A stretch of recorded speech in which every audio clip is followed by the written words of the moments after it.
Hi, and welcome to this lesson on demand for GD Live. Today we're going to be discussing, as the title suggests, reading like a writer. My name is Dennis Yim, and I'm going to be with you for the next hour and change as we really explore the different challenges the GED will throw your way in passages and how we can really kind of shape our thinking and how kind of craft the way we look at these passages to make ourselves even more comfortable and confident by testing. Because let's be honest, let's start off by being real with each other for a moment. I know I'm just a video right now, but passages are tough on the GED. And I don't know how much you practiced them yet or not, but the topics that they give you are all over the place, right? It's not like there's one specific area that they are challenging you with, like all science or all, history or whatever the case is. Instead, we've got a lot of different random topics. And if we're really being honest with each other, what's the real reason why passages are tough on the GED? I mean, if you're thinking what I'm thinking, uh, they're super boring, right? And that's okay, right? Because the GED does this intentionally. I mean, not the boring part, right? But what they're trying to do is they want to test your ability to understand the purpose of a passage, right? And so they don't want to give you any kind of advantage if you know this topic exceptionally well for one reason or another, because this isn't about how much outside knowledge you have, right? So if you're worried, man, I don't know that much about the different topics the GED throws your way, that's 100% natural, and that's a completely normal feeling to have. In fact, that's even better, right? Because you should never bring outside knowledge into your test taking. Okay. So what we're going to do today, I can't promise you that the passages are going to be any less boring after the time we spend together. To be quite honest, the session that's ahead of us, the hour and change that we've got coming up, is not going to be thrilling, right? But what we can promise is that we'll give you a better understanding of what the GED wants from you and how we're going to be able to take that information and turn that into a job, right? Turn that into a focus. Because on the test, when the passages are boring, again, if you're thinking what I'm thinking, it tends to make your brain kind of melt. It makes you zone out. It makes you want to be somewhere else, even more than you normally would be on any given test. And that can be super challenging to try to then be able to drill down to what the answers are, because a lot of times you're sitting there reading a passage and not really wondering what you're supposed to be doing with that information. Okay. And so what we're going to do, again, just to reiterate, is let's figure out what the GED wants from us and what we're going to do specifically on these passages on the GED. Let's jump in. I'm excited to spend the next, the amount of time, whatever time that you can devote to this with you. I'm looking forward to seeing some passages with you. Let's see what we've got in store for today. Here's our plan. There's a lot of words on the screen right now, and you can take a look and read through them. These are the different goals that we have in mind for the next hour or so, as I keep telling you. Look, the thing is, all of this ties into our overall purpose in the passages on the GED. In other words, we need to figure out, again, what the GED wants and how we're going to be able to use that to our advantage. Okay.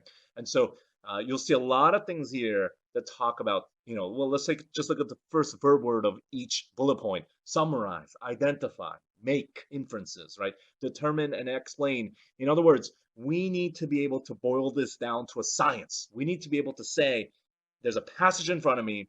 I have no idea what the topic is about, but I know what to do and I know how I'm going to get there. Okay. Let's start off by making sure we understand how GED passages are shaped. And let's start out with this first bullet point of summarizing central ideas. I talked about earlier how the GED wants to test your understanding of the purpose of a passage or paragraph.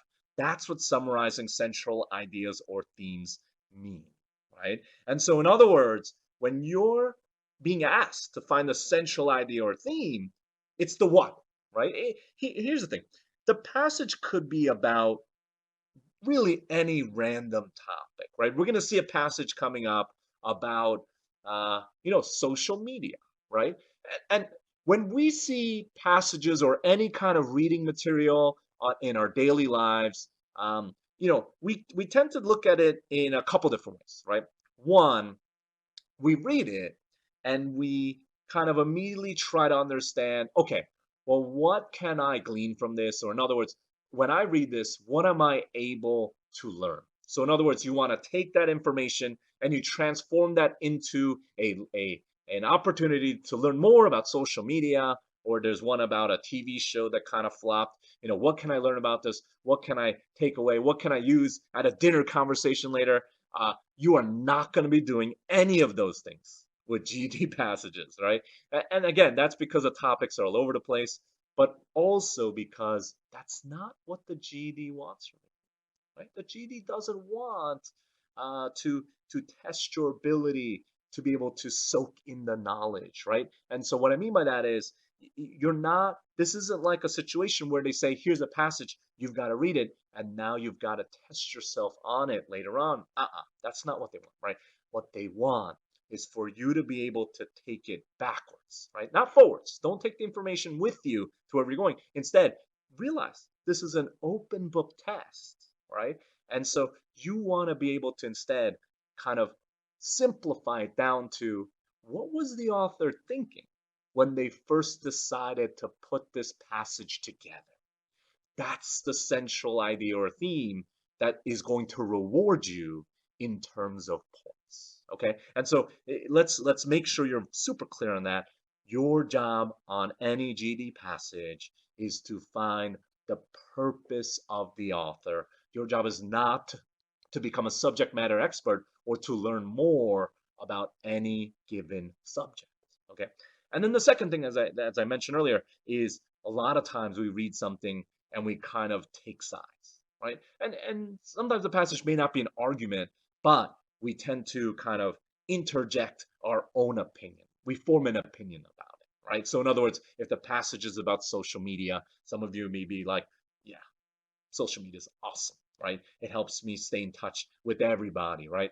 I get the most likes on my posts, right? Or whatever the case is, whatever you use, whether it's Instagram or okay, I'll stop trying. But anyway, the point is, we tend to kind of bring in how we think about the situation, and I will tell you right now, that is not something you need to do on the GED. And in fact, I would intentionally stay away from it because one common trap that students fall into is that they try to bring in their own views on a subject or their own opinions, and that does not lead to points on the test, right? And so make sure you understand that and find opportunities to practice this. And the way we're going to do that is, if you look at the example ahead, as you take a look at the passage, make note of a few things, right? One, make note of topic sentences. Two, make note of transitions and relationships. And three, take a look at supporting details. Let's look specifically at let's start off by looking at what a topic sentence is and then kind of go through the rest of these things as well.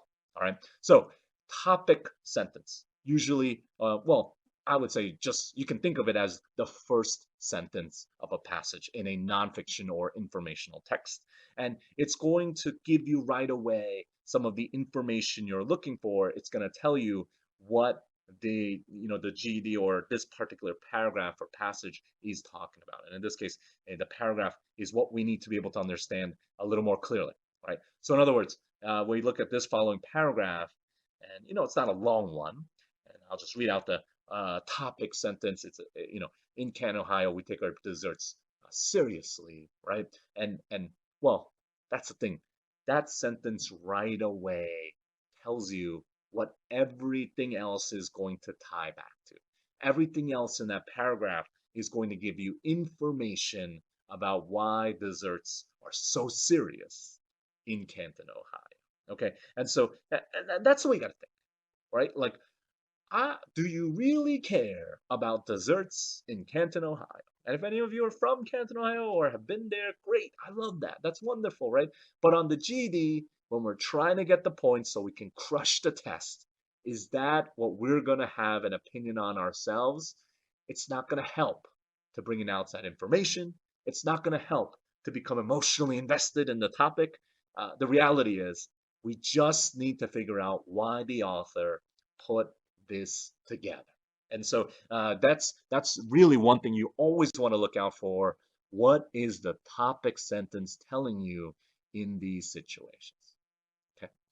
Next, once you've got the topic sentence down, why that's important is because a huge trap that students fall into, which ties back to what we said about that first point, in that we try to learn from anything we read, is that students tend to kind of obsess over details. So I will tell you outright, and just jot this down. This can be like a golden rule of sorts, right?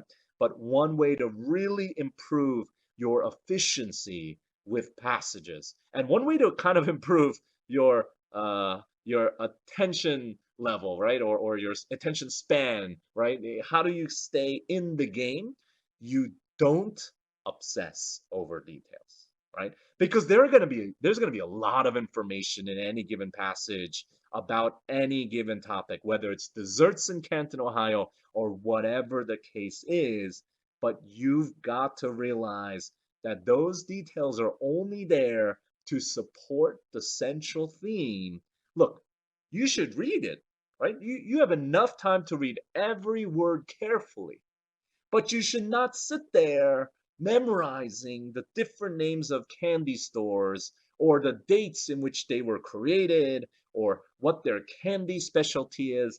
All these things are not going to help you get more points because, look, at the end of the day, you can't guess what kind of questions the GD will ask. What we're going to give you today is a framework and a better understanding of what kind of questions types the GD asks.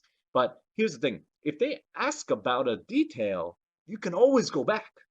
This is an open book test. In other words, don't feel like your notes have to include this information. This passage doesn't disappear off the screen after a certain amount of time.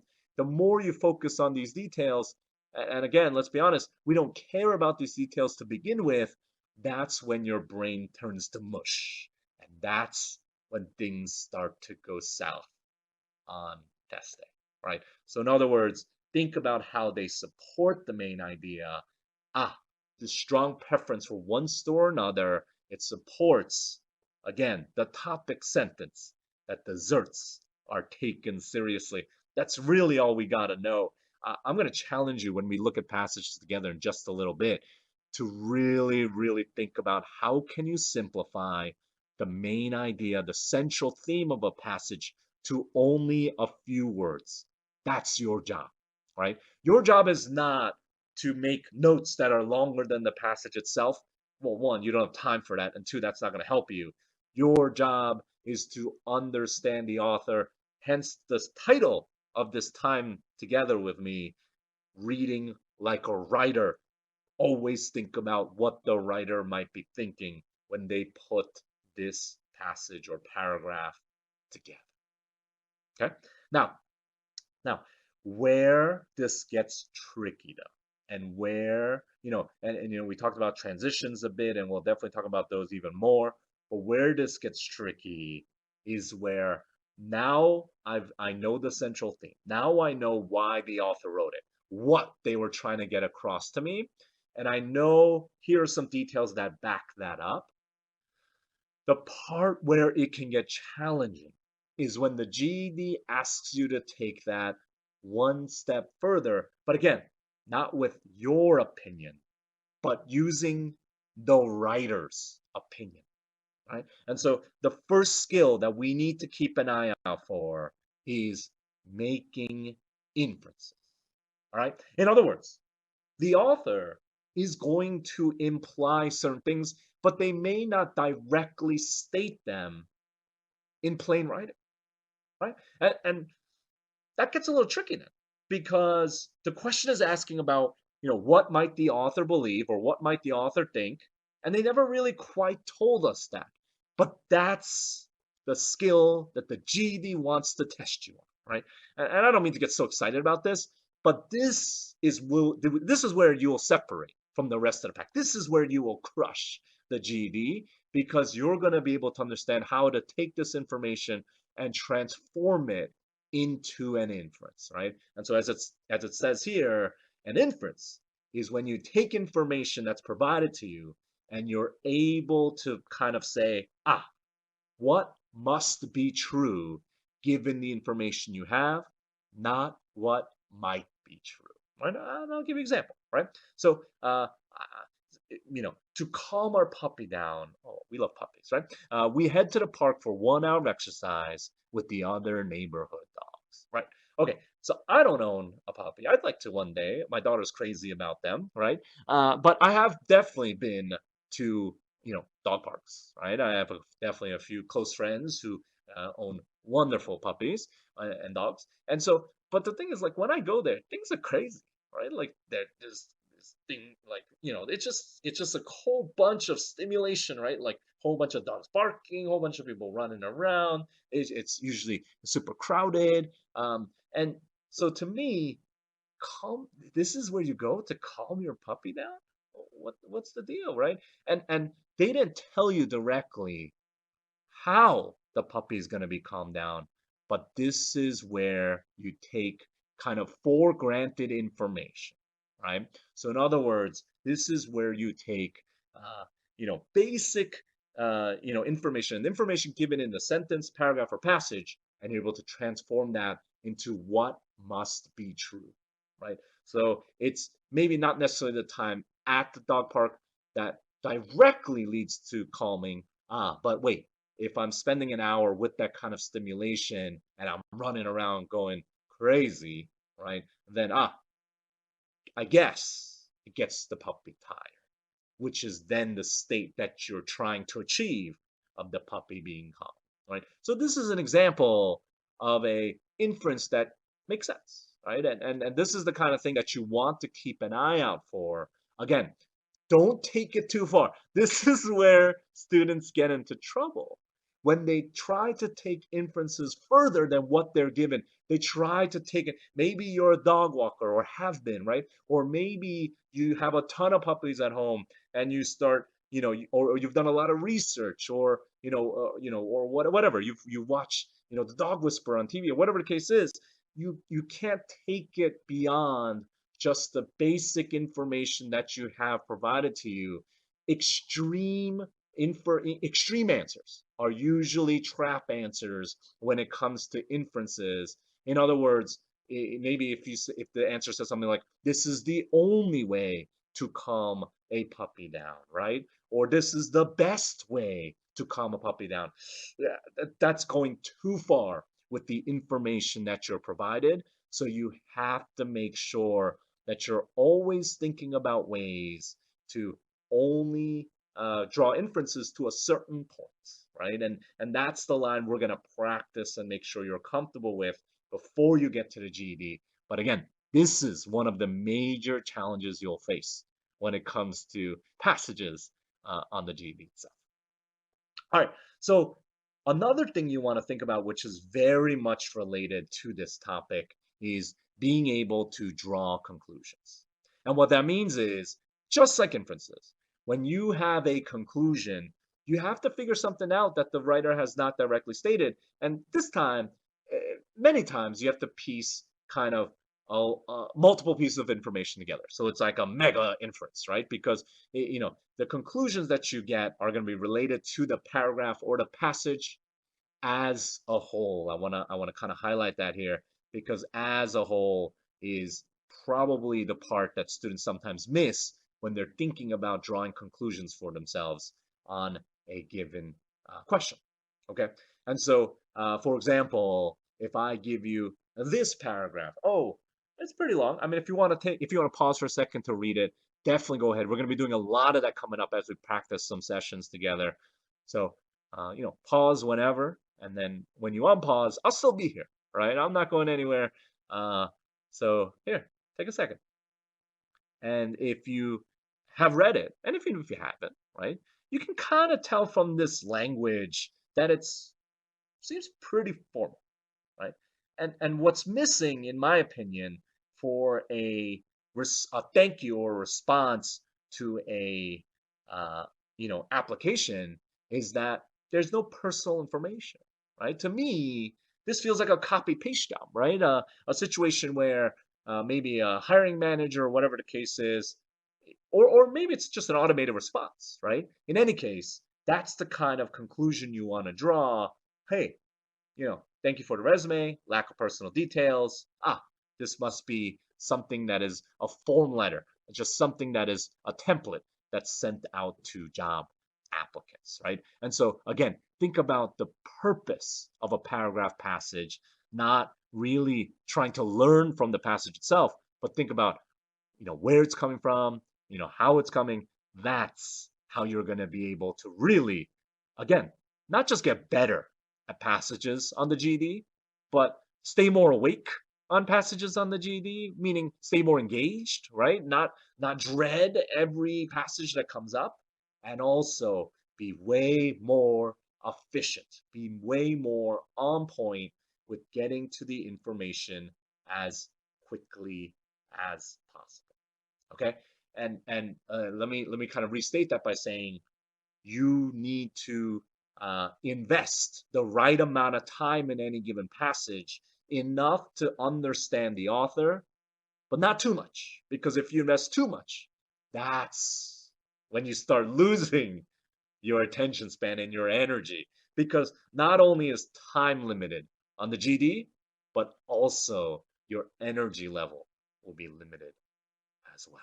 Okay, so before we dive into a practice passage together, let's take a look at one more thing that I want you to keep in mind, which is author's point of view, or writer's point of view, right? And when you're thinking about the writer and their opinion, their perspective, their position, right? And also who that writer is, because there are going to be a lot of questions that ask you, you know, who does it seem wrote this passage?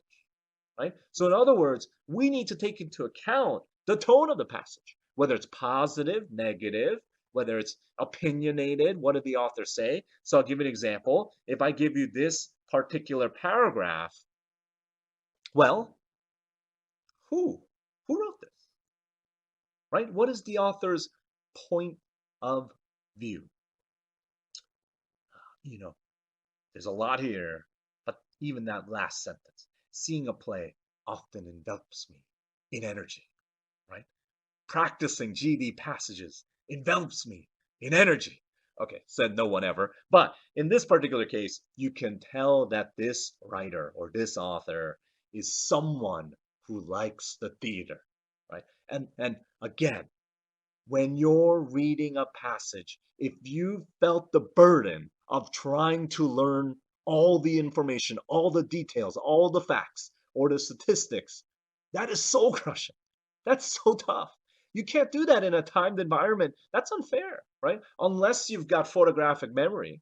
That's just not a reality. We need time to digest, right? You can't just rely on your short-term memory. So, well, good news, that's not the challenge, right? Again, to kind of bring everything back into perspective, your job is not to sit there and try to learn things in the moment's notice, right? Your job is to read it and understand who the author is and how, or I guess more accurately, why the author wrote the paragraph or passage to begin with, the purpose of the passage, right? And along the ways, again, don't obsess over details, right? And I'll add one more thing that this might help you. You should only read for points, right? So as you get more practice with these GED questions on the RLA section, you're going to realize, the GED is challenging, but it's also predictable, right? And so they're going to ask the same types of questions over and over again. And as you get more comfortable with that, as you build your experience, you'll start realizing what kind of information actually leads to points, and that's understanding the central theme. That's being able to make inferences. That's being able to draw conclusions. That's being able to really be able to point out the author's opinion or point of view. That's how we get to where we need to be. Okay, so if you're ready, let's dive into some practice passages together. and put it to work. And then we'll take a look at some other points to be able to aware of, and we'll just keep practicing, and hopefully, well, definitely, this should lead you to practice these passages further, so that when you're able to get to the test, something I love to tell GD students in our live sessions is, look, you're not doing this to become a better reader. Forget that, right? You're not doing this, even the math sessions, to become a world-class mathematician. I mean, that's not a goal for the vast majority of us, right? You're doing this so that when you get to the test and you're there by yourself, you have no surprises. Keep that in mind, right? We're building our experience. We want to become grizzly veterans so that we're not surprised by anything that's out there. We know what to do. We know what our job is. It's still probably going to be a little bit scary and nerve-wracking, but you will have a clear idea of what the GD wants, what your job is, and that is what leads to you crushing the test on the day that you take it. Okay, so let's take a look then at this passage, this first passage that we worked through together. And we've got a passage about silk. I know that's exactly what you wanted to do when you opened this video. You wanted to learn all about silk. But wait, remember, we're not learning about silk. We're just trying to figure out why the author wrote it, right? So if you're setting a timer, I would suggest 2 minutes to get yourself started, especially if this is one of your first few experiences with GD passages. Let's just do this first paragraph together, and then we'll break it down, and then we'll move on to the next. Okay, so try it out. And if you take less time than that, great. But go ahead and pause your video, pause it, and then that way, after you read it, you'll be ready to tackle this with me. And if you're just reading it as I'm talking right now, that works too. But definitely remember, your job here is to simplify this passage into just a few words that help you better understand the author and why the author wrote it.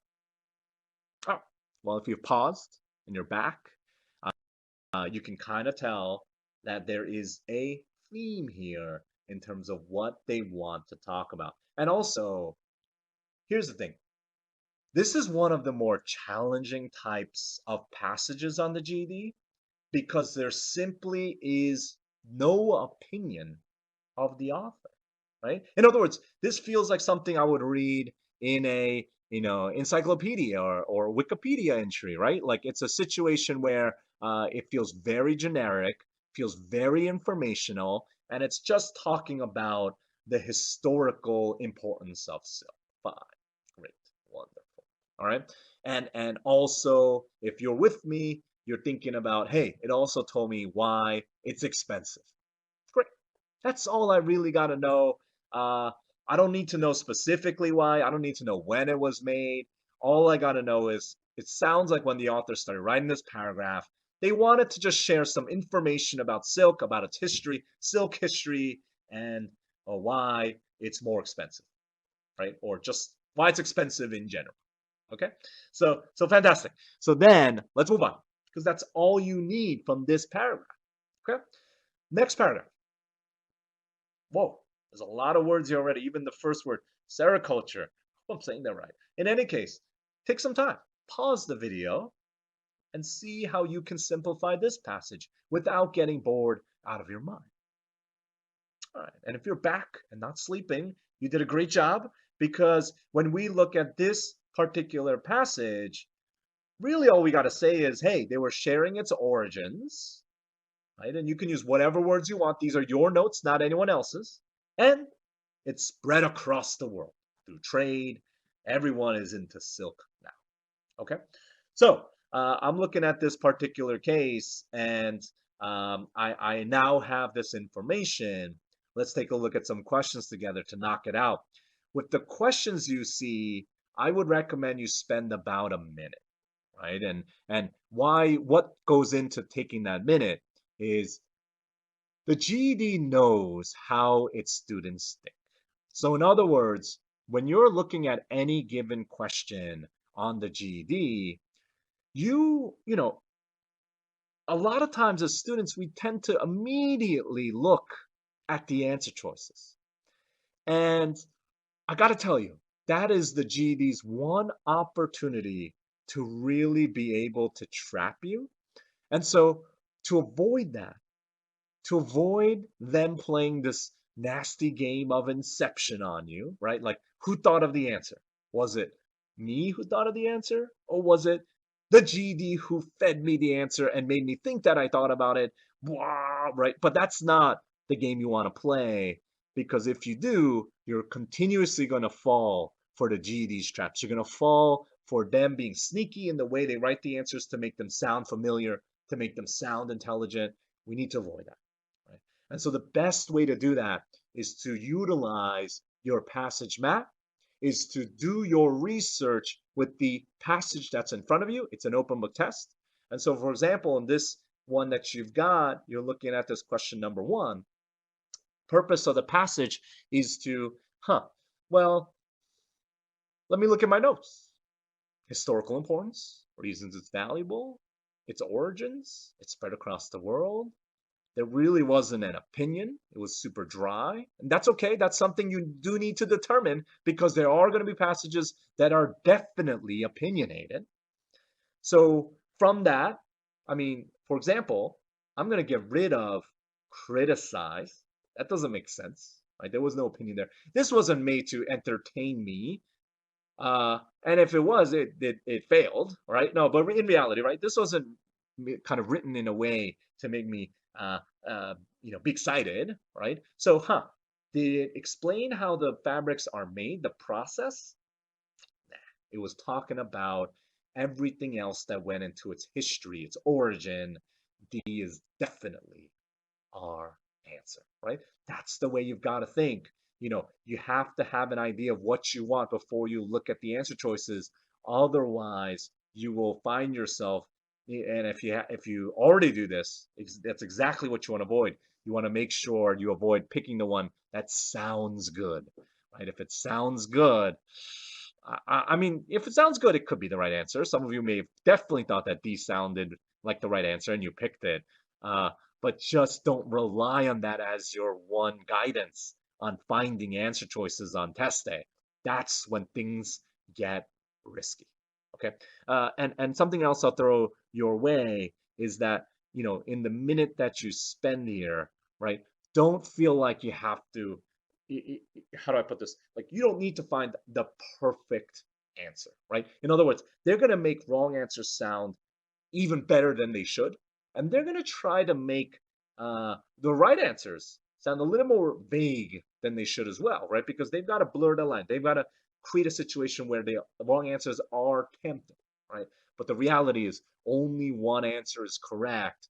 And so I'll give you a pro tip here, actually. If you find yourself between two answer choices and you're not sure which one to pick, that means you've kind of already been tricked by the GED, right? They've already kind of, hooked you in with the trap answer that they've written. And so you can't sit there, eeny, meeny, miny, mo is not the best way to go, or hey, I haven't picked D in a while, it must be D. That's probably also not a great strategy. Instead, think like the test taker, right? Just like we're thinking like the writer, think about in those two answer choices why someone would be able to say one of them is wrong. And a lot of times that can kind of pull away the blinders and allow you to see the truth in terms of what the correct answer is, right? And so again, sometimes think about why an answer must be wrong, right? So in other words, like if I look at B here, explain was a great word to start with, but wait, did they really talk about how the silk was made? They did talk about silk making process origins, but only one part, right? It wasn't like this was all throughout the passage, whereas the history, the origins, how it spread, why it's valuable, this is all throughout, and that's why D is our correct answer. Okay, let's do another one. Let's see what you got on this next one. Again, pause if to take a look at number 2, take a minute. And, use your phone to time you, whatever the case is, come back. Right? And if you're back now, you're still with us. The silk passage hasn't made you run away. And okay, so the purpose of the passage was about its history. How did the information in the second paragraph support that further? Well, it talked about what? What did it talk about? It talked about, uh, you know, again, more of its importance in trade, right? Or like how it spread across the world, right? And that makes sense. So then wait, where is that? Where's the where it talks about trade and and how it spread across the world historically? Remember, it's all about the history, not about, the modern world, not really, right? It's not about today, right? It's not about comparing it didn't just compare the value to the products. That's not the goal here. The answer is that we definitely want to pick that matches what we just kind of predicted and thought about is C, that it provides examples of the silk's historical importance in trade and culture. Now, if you got that wrong, uh, as test takers or as students, when we get things wrong, that kind of stinks. And it can be frustrating. I hate getting things wrong. If I get questions wrong, uh, my first reaction is like, that's not written well. That's a poor question, right? Or, oh, I should have gotten that, right? That was just that was just like a fluke, right? This isn't something that happens all the time. And so you kind of like block it out immediately. You're dead to me question. You're never coming back. But you need to avoid that sentiment, right? And this ties back to the no surprises mentality I shared with you earlier. You have to realize that you must take these opportunities when you got them wrong and embrace them, hug them, right? And what I mean by that is you can learn much more. In fact, you can learn everything that you need to from the questions you get wrong, right? The ones you got right, that's just proof that you already have a good amount of knowledge. The ones you get wrong, those are the areas where you're going to really see improvement. So you can't just throw it away. Instead, you have to say, this is a question that I have to understand better. I need to sit down with it. I need to practice with it and really figure out why I chose a different answer than the correct one so I can try to avoid it the next time I see a similar type of question. Okay. And so this is one of the best ways to practice. And if you're not sure what an answer choice is, don't sit there being frustrated. Instead, go backwards. Look straight at the answer. That's why we give you so many questions to practice from. You don't need to think like, oh, I'm going to waste them. That's what practice is about. Practice is about getting more comfortable. It's about getting more confident. And so it's not about right and wrong. I mean, it kind of is, but it's more about what am I going to do next time if I did get it wrong? How am I going to get it right when it counts? And so have that mentality. You want to get things wrong. I want you to get things wrong, not because I'm mean, well, not in this sense, right? Because I want you to be able to see where you have personal opportunities to become a better GED test taker so you can crush the test. In fact, I'll give you one more pro tip. This one's for studying. If you get a bunch of questions wrong, definitely review them, definitely go over them, save them.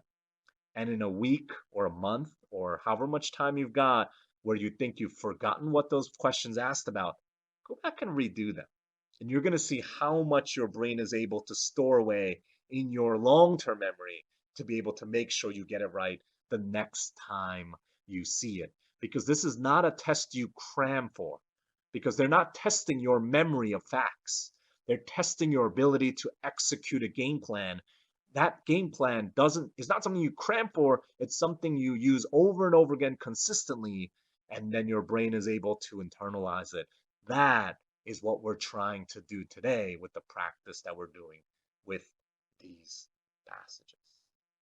Okay, so I'm excited. Let's go into maybe even a longer passage and see how you do. You guys ready? This one's the one I was talking about earlier about a failed TV show. Some of you may have watched it. I saw a couple episodes. It's kind of weird. This one is about the TV show The Big Brother. Right? Or I guess there's no doubt, just Big Brother. And so here we've got a definitely a different take on what the passage will seem like on the test. I'm excited to see how you did. Let's shorten the time a bit if you're challenging yourself.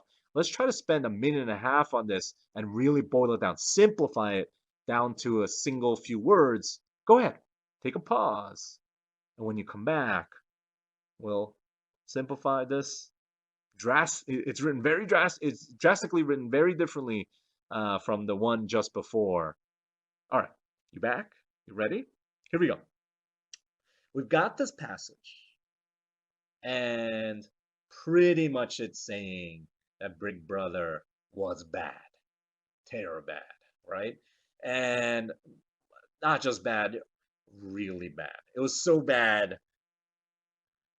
Whew, they started talking about other topics that made no sense to me. I don't even what is the cheese back there? Anyway, the point is it was bad. Okay, so that's our paragraph 1. All right. Next, I'm gonna take a look at there's a couple more words that throw out there. But the second paragraph, go ahead, take another minute and a half or so to read it and to write down some notes, and we'll talk about it. You back? You ready? You sure? All right, fine. Wait, this surprised me. They were talking about how bad it was. I thought they were going to keep talking about how bad it was. In fact, that's another tip that you can definitely use. If you get so comfortable with these passages that you can start anticipating where they're going to go, that's a great way to keep yourself engaged in these passages. Okay? But the but, right? They tell us right off the bat that there's going to be a shift in direction. It wasn't all just bad. Here was a reason why the show was good. Huh. Because what? It sounded like the internet took advantage of how bad it was. Right?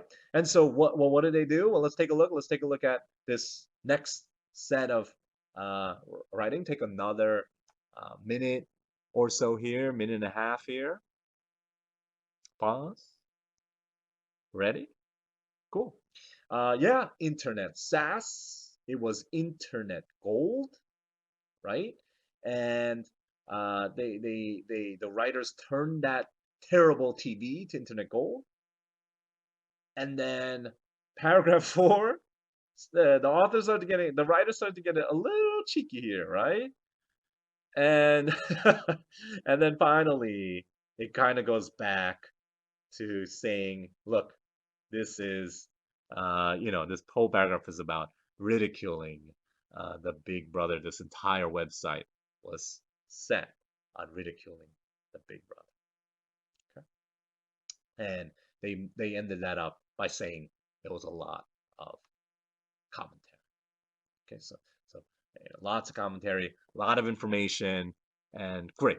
But look, reality is, do we need to know all the details? Do we need to know who wrote it? Do we need to know? No, we just got to realize the main points. The Big Brother was bad in the author's opinion, but it was really good for the internet. So at the end of the day, how does the writer feel about the Big Brother? I mean, it's both bad and good, right? I mean, in reality, it sounds like this author is very, very knowledgeable and just knows a lot about the internet, TV, and is able to kind of chime in and say, hey, here's a show that was polarizing. It was both good and bad. Well, let's see how this ties back into the questions that we're dealing with. Let's take a look at number 3, right? And in number 3, whose point of view is this piece likely written? Remember, try to stay away from the answer choices because you're going to be tempted to just jump into and pick one that sounds familiar or good to you. But let's think about it. He said it was bad, but they said it was also good. And at the end of the day, there was just a lot of information about it. Well, do they hate watching TV? Can you tell that from just the information? Can you draw that conclusion? I don't think so, right? You can tell that they hated the Big Brother, but you don't know how they feel about TV in general, right? So, even if you can't make a great prediction, in this case, my prediction would be something like someone who knows a lot, right? Someone who is able to, uh, you know, is kind of just giving us a pros and cons of Big Brother, right? That's the main purpose here. So they didn't write this to tell us that they hated television. That's not the goal, right? And it doesn't sound like they're someone who wanted to see Big Brother change either. They were really just giving us a pretty interesting piece on the pros and cons. Goodbye, disgruntled fan.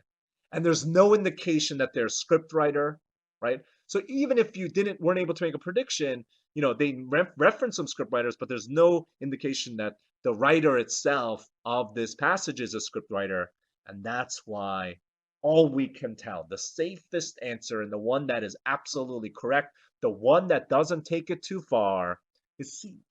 Someone knowledgeable about the media. Okay, great. Wonderful, right? How about this next one? Look at number 4. Take a minute. What's the tone? This is something you'll need to practice. What's the tone?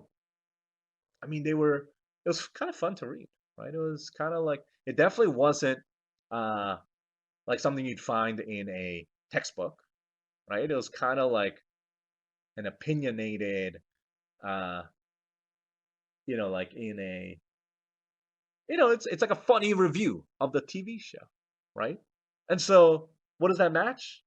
Well, definitely not apologetic. What are they apologizing for, right? Not objective either. Objective means you're being completely neutral, right? I get they're talking about pros and cons, but objective would mean like you don't even have any opinions here. And they definitely had opinions about how bad it was and how funny the internet was too. So it's not like they kept themselves out of it. They definitely shared their opinion with you. And I don't think they were nostalgic for earlier shows too. We just talked about how they are, talking just about the pros and cons of this TV show. So yeah, informal and hip. If you pick that, bang. If you didn't, no worries. Remember, this is where you want to practice. Become more comfortable with the test. No surprises. This is the kind of question they ask. This is why we tell you, don't obsess over details. Instead, focus on why the author would have written a paragraph or passage to begin with. Okay? Great, great, great, great job. Finally, let's do one more, right? If I want to summarize everything in one go, where are we going to see that? Yeah, well, take a look. Take a minute. Pause. Right? What do you got for me? What do you got for me? What do you see as, where this reviewer talks about, right? So it was bad, but then it was good because the internet made it fun, right? So did they say all that to say, I'm trying to look for an answer choice that says the internet was better than the TV, right? That the internet made good out of the bad of the TV.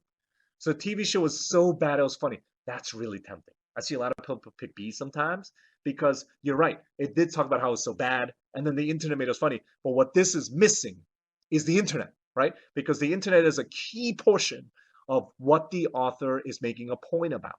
That's when we can't select B because our prediction, our idea of what we wanted the answer to be, had the internet, right?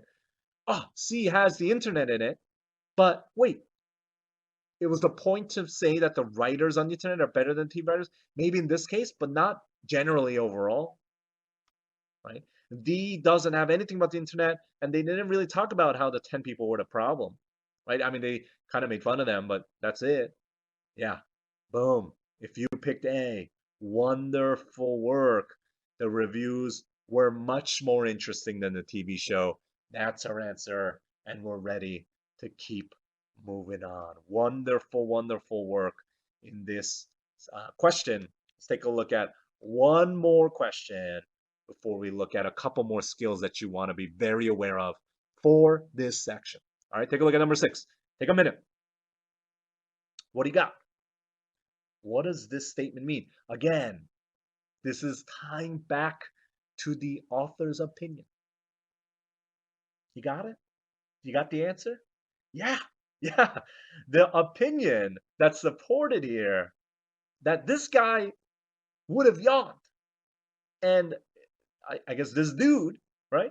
He wrote hundreds of pages about useless things. And they try to get you, right? And so if he can write hundreds of pages about useless things, but he would have yawned based on this show. This show was 100% boring, right? It was really bad and boring. The one tempting answer here, if you were tempted, is C, because that ties back to the sentence about how he wrote about useless passion. But that's not what they're saying, right? They're not saying the show needed more passion. They're just saying the show was boring, right? And definitely the show should not have been longer. And definitely the point that we're trying to make. I mean, the show might have been incomprehensible, but that's not the opinion that they were sharing when they said even this dude would have yawned, right? So you can see, I hope you can start to see how everything ties back to the writer's opinion, how they're thinking, what their purpose was. This is how you become someone who can crush the GD passages on testing, right? And this is how you, again, invest the right amount of time and the right amount of attention so you're not having your brains leak out through your ear. Okay, that's kind of gruesome, but you get the idea, right? Are able to stay focused and stay in the zone even when you go through passages that you absolutely do not care about. Okay, cool. Let's take a look then. Let's see a couple more skills that you want to be aware of. This skill that I want to talk about next is making sure you understand the the predictableness of what the GED is going to throw your way. So the next thing I want to talk about is the different common text structures that they're going to use when they are supporting the purpose, right? Here they are, right? Example is one, right? They give you a topic and they'll give you an example so you can understand it. Then you have pros and cons, where they talk about, hey, here's something that's good, but here's something that's bad to give you both sides. Then they might give you the order in which they occurred. This is chronological order. And lastly, they may just continue to elaborate. This is similar to example, but example gives you like a concrete kind of like a example, right? Whereas an elaboration, they'll continue to kind of talk about this subject more and more and more so. But guys, why this helps is this helps you anticipate. This helps you more quickly understand where the passage is going and how the author might be thinking. This is what advantage this gives you. Again, no surprises on the GED. That's our goal. And that's why text structures definitely help. Okay.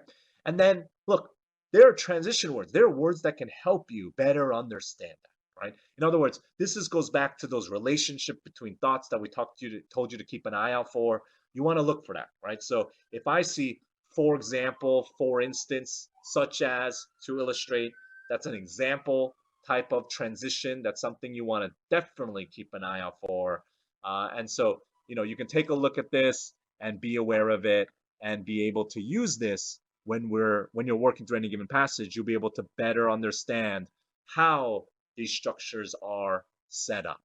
Okay, and so this can be really, really helpful as you're, especially as you're like running out of energy or running out of time, because this helps you to better just really be able to dive in much more quickly into what you're facing on the information that's in front of you. And also, guys, something I want to make sure you're absolutely clear on: the GED gives you way more information than you need.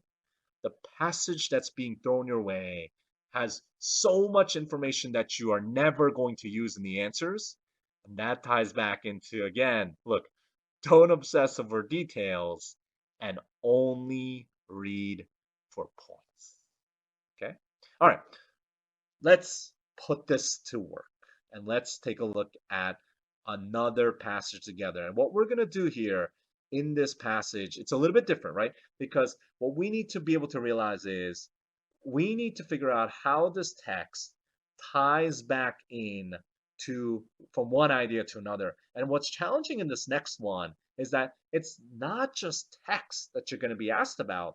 A lot of times you're going to be able to you're going to need to take a look at more information than just words on a page, right? And so here, I want you to ask yourself, does this information support? Does it emphasize? Does it summarize? Does it argue? Does it provide an opinion?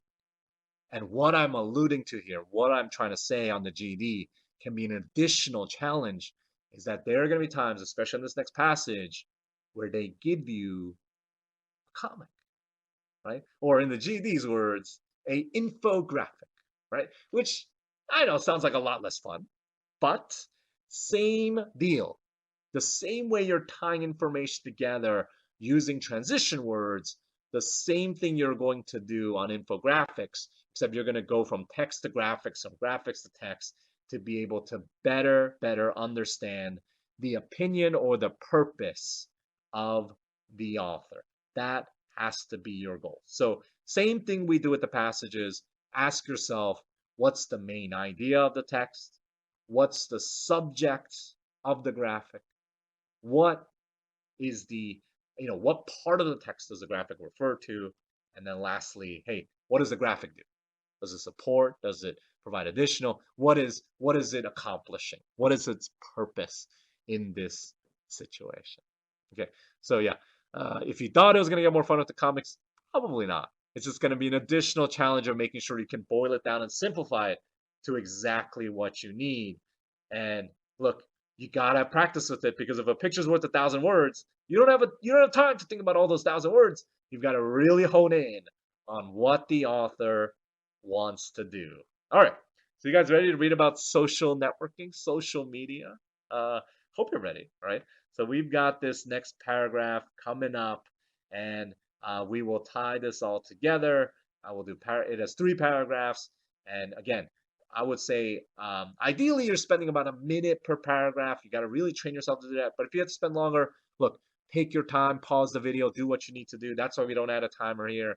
And trust me, it will get more comfortable. It will get faster over time. And that's what you definitely have to look forward to. Okay, so take a look. Here we go. Take a look at this next one. Pause it and tell me what you got here. All right. All right, so here, first paragraph. You're sitting in a restaurant, and what do you got for me? What is this particular passage about, or paragraph rather? Yeah, there are people on their phones conversing, and is that bad? Is tech limiting connections? It's a question, right? Uh, but well, let's think about it. If it's a question, it sounds like the passage is going to tell you what the pros and cons are. Well, let's take a look.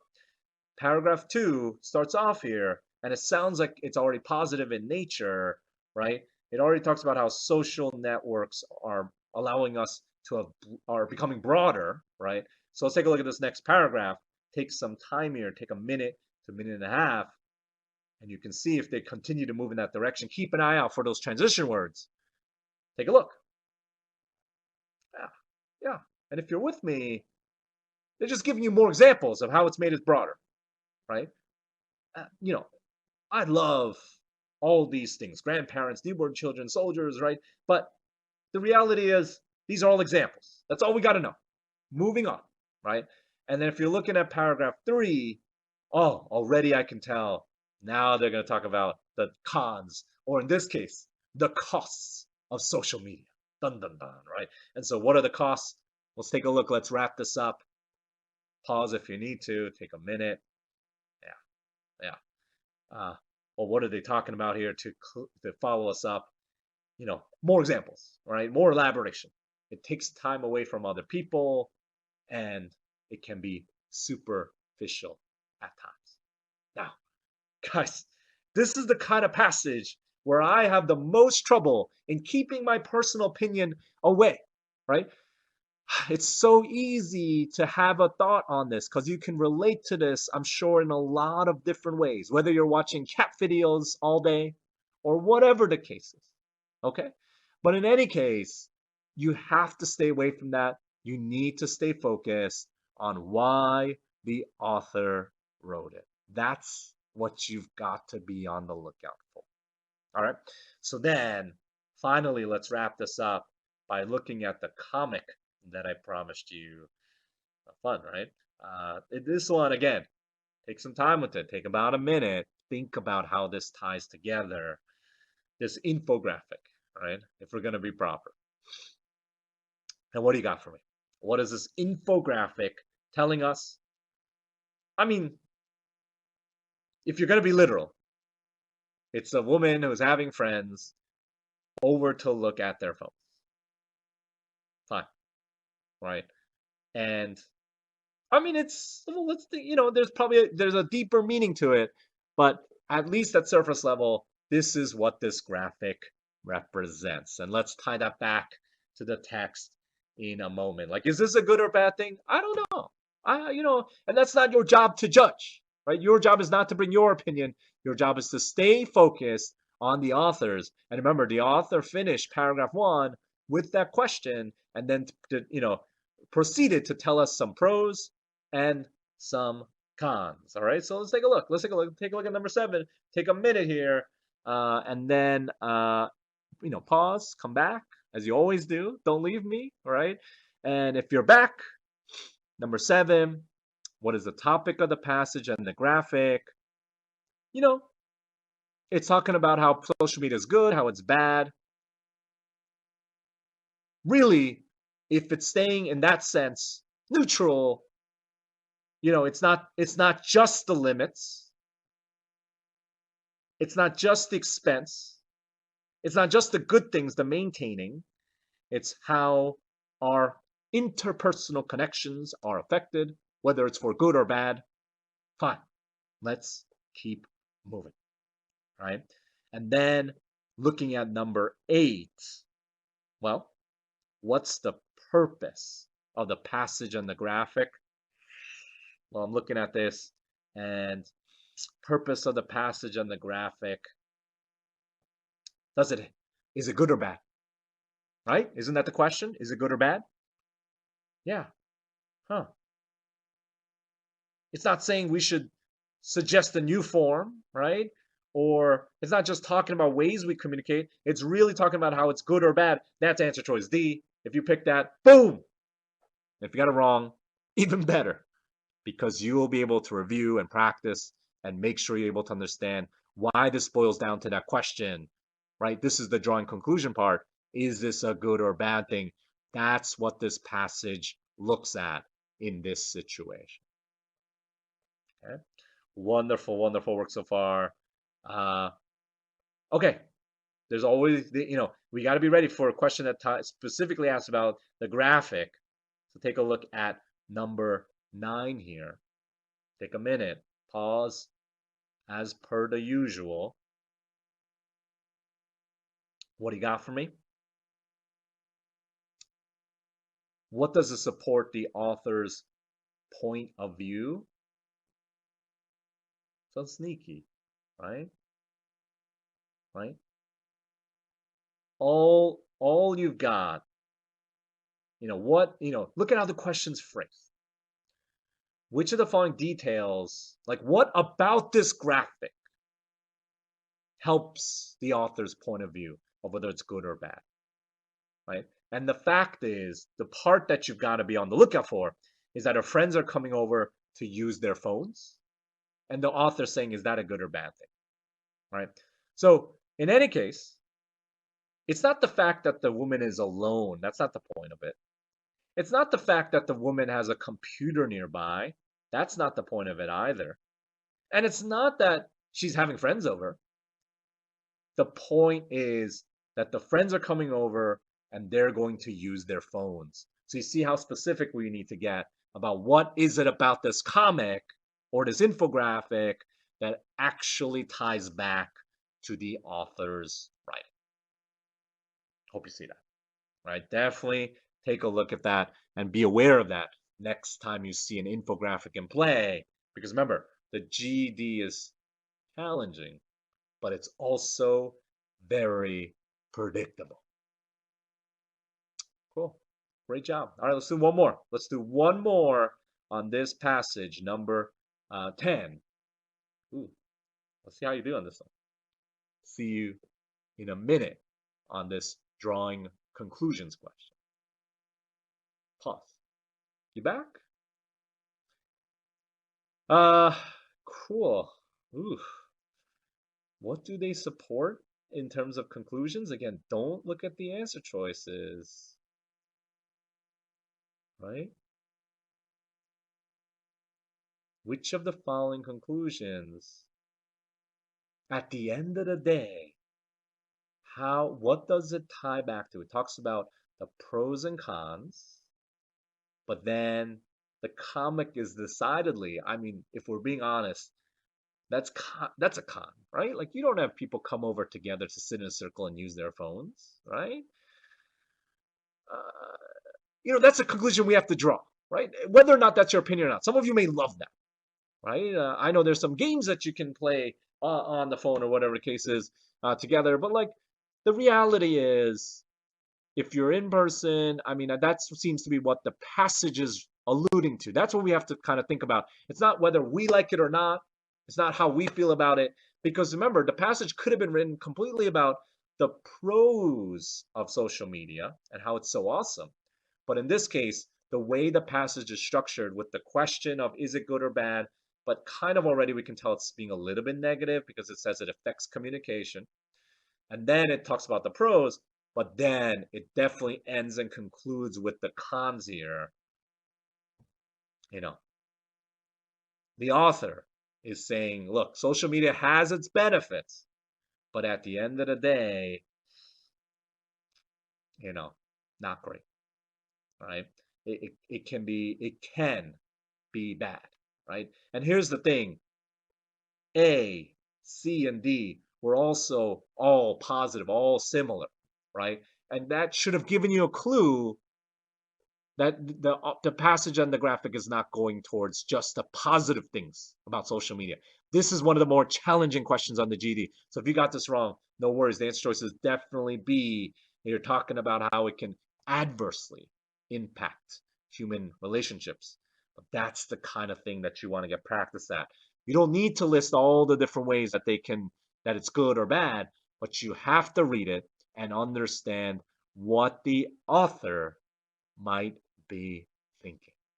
That's the challenge of GD passages, right? Remember, if you got this wrong, this was a challenging one, come back to it later on, review it, and then come back to it, a week from now or after you've done more practice. You're going to see much more clearly how this all ties together. All right, cool. Let's do one more passage, and then we'll call it a day. All right. So this next passage then is a little bit drier. Social media is fun, right? Or social networking rather. But this next passage, you got to do the same thing no matter how dry the topic is. This one is about digital voting. Wonderful, right? So take a minute, read through this. And again, remember your job is to simplify without getting bored out of your mind. All right.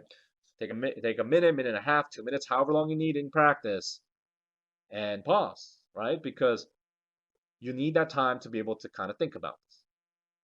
You back? Great. There are a lot of details here. The reality is, all I really need to know is that this digital DRE is superior.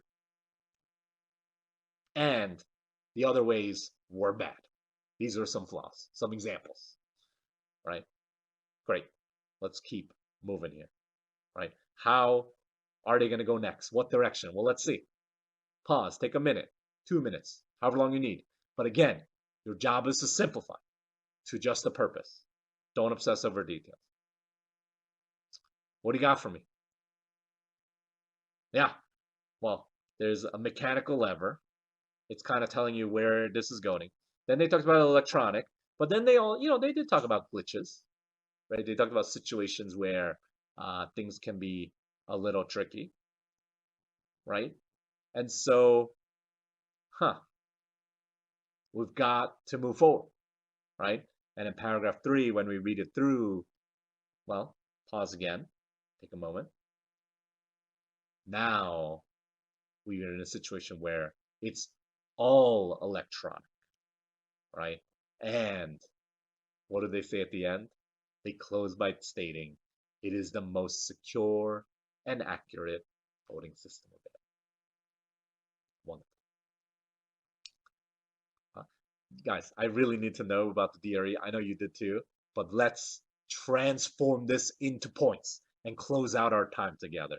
And you guys have been doing a wonderful job sticking in it. And like I said, reading like a writer, not super exciting, but the payoff will be you'll be more engaged, you'll stay in the game, you'll be more efficient, you'll be more comfortable, you'll be more confident to remind yourself to think about the author's purpose. Let's take a look at the questions. Take a minute on each. Remember, number 11, what's the main point of the passage? Well, pretty much they're just talking about how awesome the DRE is. Right? So, what matches that? Boom. Well, pause if you have to, but what matches that? Answer choice C, that the DRE is more security, more accuracy. It is the best, right?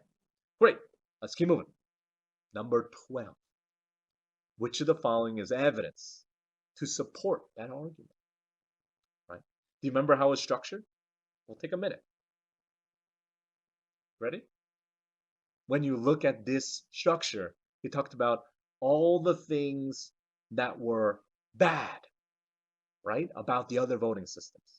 And now, in this paragraph, paragraph 3, they talk about there's always a record, there's no chance of wrong bubble, and for all these reasons. So what do they do as evidence? They're giving examples of how they avoid it. What does that match? Boom, right? Do you see it? Yes, definitely answer choice B. This is the way it's better because it doesn't have the problems that the other voting systems do. Great job. All right, how about number 13? Well, what evidence is given to support the writer's argument? A very similar question in this situation, right? And in this case, right, you've got a situation where, well, each voting choice is recorded, right? That's what we're looking for, right? In DR voting, there's always a record, right? And for that reason, A is definitely our answer choice. Lastly, let's rock it out on number 14. Okay. Which of the following is an example of the faulty reasoning that weakens the argument? Take a minute, pause. Let's see what you got here.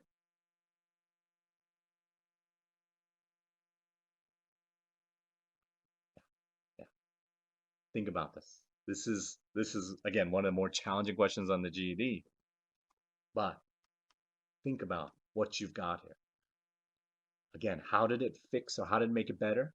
It fixed the problems of the past. But if it's electronic, can it be hacked? Right? Can there be other challenges that are introduced? That's why the answer here, if you picked it, amazing job. But keep thinking about how you're going to draw conclusions. If it only got better because it fixed the problems you had before, what about the own problems that it's going to bring up?